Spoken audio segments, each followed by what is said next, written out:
Yes, sir. I have prostate cancer, which has spread to the bones. Okay. And I've been under hormone therapy for a year. Okay. It's been effective. Yes. And I'm going to start radiation. Radiation is not normal in this particular case, but I'm working with the doctor at Sylvester. Yes. And he says, well, let's give it a shot. So Okay. Probably in a week we'll start 5 weeks of radiation. Okay, so when did you get diagnosed with prostate? July of 14. Okay, so a year. Okay. Yeah, I had in December of 13, I had a prostate slightly elevated, 4.2. Okay.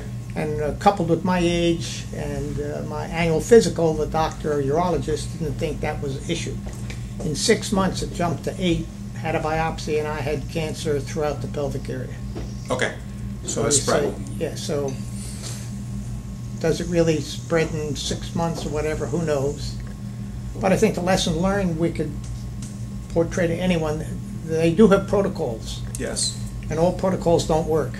Yes, no, we're all different. That's right, that's right. So if anyone's facing prostate cancer and you have a slightly elevated PSA, I would say get a biopsy. Mm-hmm. There's a lot of controversy now. They're saying within the prostate community, they're saying, well, we're giving too many people biopsies, et cetera, et cetera, et cetera.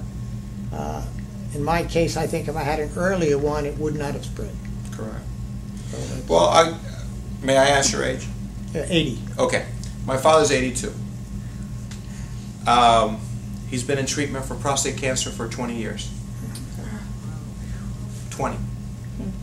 Has nothing to do with me. My cancer is nothing. I tell people, does cancer run your family? Cancer runs in pretty much everybody's family at some point.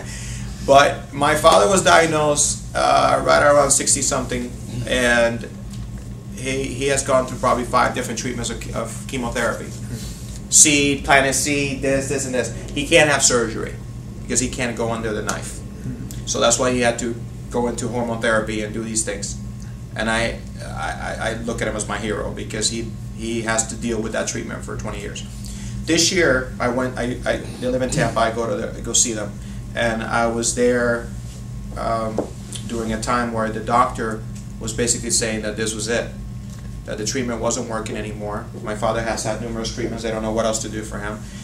It went from 4 to 8 to 12 to 28 to 44.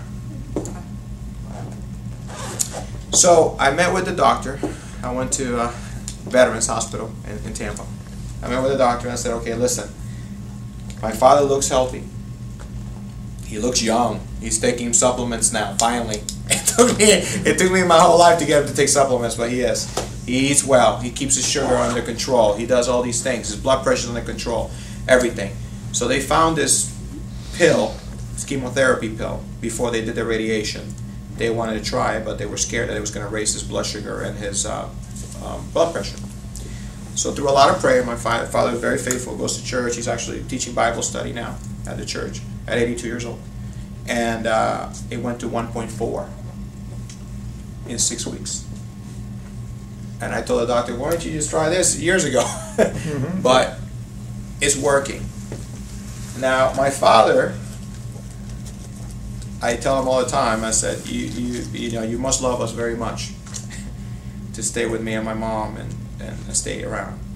And he's one of those people that still drives, goes to the post office, very active, walks around the mall all the time, goes to the bank, goes shopping, does the grocery shopping at my house, everything. And of course it helps. My mom's 68, she keeps him young. So, but I will tell you that it's interesting how he just doesn't look at cancer.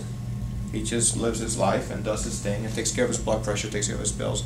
But I tell him, he's doing his part. He takes his medication. He has it, you know, down packed. And if he needs to rest, he rests. If he needs to, you know, but he's the type of person that drives in a car and he'll be singing to his own tune. I don't stop him from singing. Let him sing. If that makes him happy, that's it. Thank God he's got a good voice. But so the chemo's working. He didn't need radiation after all. And it went from 44 to 1.4. We're waiting on the results now to come out, but it's been literally working. So whatever the chemo round. But at 82, he's at that point that's like, whatever, you know. but he still wants to live. And that's the big thing. You still want to live. And then from there you start making decisions. And you have to do your part. You seem like you're an active person. So do you have any pain right now or no? No. No pain. I guess you could, I'm blessed. I don't know I have cancer except for the Test. hormone treatment and my biopsy. Correct. But you do with the hormone therapy, you do lose energy. Yeah. But I worked out all my life. I continue to work out. Yeah, you look active. And so unless I had a biopsy and somebody said, hey, you've got cancer, I wouldn't know it. Yeah, sometimes not knowing is, you know, unfortunately, you know, but I think when you're active like you are, knowing sometimes can be good because you can do something to extend it, extend your life. And, you know, again, finding your purpose of why you're going through it, sometimes it's for you to share and for you to help other people. And especially at 82, my father, he can speak about it, but he mostly speaks about life. You know, when he's at the church or he's anywhere, he just speaks about living and what he does, and he speaks about my mom, and he speaks about me. I went to the mall, and literally everybody knew who I was. At the Chick-fil-A, at the Burger King, at the whatever, everybody knew because my father has actually brought the articles to them, and this is my son. And because of that, people have come to him and talked to him about some things that they've gone through. And then my father will call me, hey, can you pray for so-and-so? I don't know who they are. Just, here's their name. Just pray for them. So I share that with you because, you know, sometimes it's just, and then maybe your activity level and what you do and things like that. And energy is something that also nutritional you can elevate, you know, through supplementation and things like that. You know, talk to your doctor and whatever. The good thing is we were talking, you know, the other day about supplementation. More doctors are actually talking about supplementation now. They're talking about vitamins and certain things that you can take to elevate or at least help the effects of the chemotherapy or radiation. It's about time. Well, you know, FDA has a lot to do with it. The government has a lot to do with it. But I try not to focus on, I can't focus on government. I just don't. I just feel like, listen, we do our thing. You know, and most of us know Michael Jackson or his story. I always tell people my favorite song is Man in the Mirror. It's not the other ones. If you listen to the verses of that song, it doesn't matter how old you are, how young you are, you can make that change. It's that one person that can make that change. If you wait for everybody else to make the change for you, you'll never get there. You know, you can have a voice and you can vote and do all these things, but you know, Dr. Rios, what I do, what you know, our good friend here. Hey, how are you? Welcome back. You know, we have to be the ones making the change. You know, if you're, you know, young, you know, a young 80, and you're active, you know, there's plenty of people 80 years old that 60 years old that don't move like you do, don't look like you do. They might be healthy, but they don't. They're probably past their prime already. So you know, I always believe there's a reason. You have to look at, you know, why did you get diagnosed, and then first of all look at yourself. The second, then look at the people around you, and then third, look at other people that you could impact. So, but you look amazing, and you know, keep doing what you're doing, and you know, stay healthy, stay active.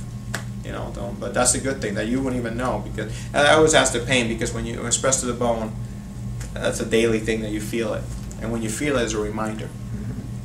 So that's why I always ask people. Well, I have no pain. Amen. And the doctors come and say, you don't have any pain, and they don't understand. I've got lesions everywhere, 7 lesions, and they keep scratching their head. You know, why not? So I don't know. Well, it's probably your lifestyle. You know, your lifestyle and your mind. You know, is very strong, and don't ever, you know, listen. You can think yourself to death, or you can think yourself to life. And I've said that to people a lot of times. You know, you can decide to stay in a bed, and you know, depression is something that hits a lot of people, not just cancer, a lot of people. And you can decide to stay in bed, or you can decide to go out. My biggest thing is when I fell back.